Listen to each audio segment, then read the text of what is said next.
Okay ka. Egg. Egg. Babae yun. Hindi yun. Pogi naman eh. Comment. Prayer muna. I love you, Yeah, sir. pag prayer. Okay. Hindi, ganito.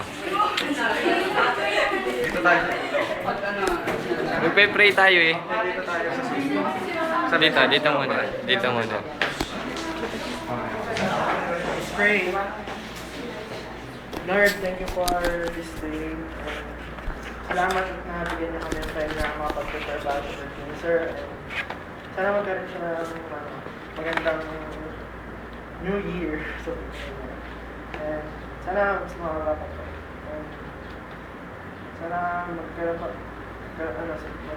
siya ng successful life sa SK. And pati yung business nila sa center na maging successful. Sa iyo,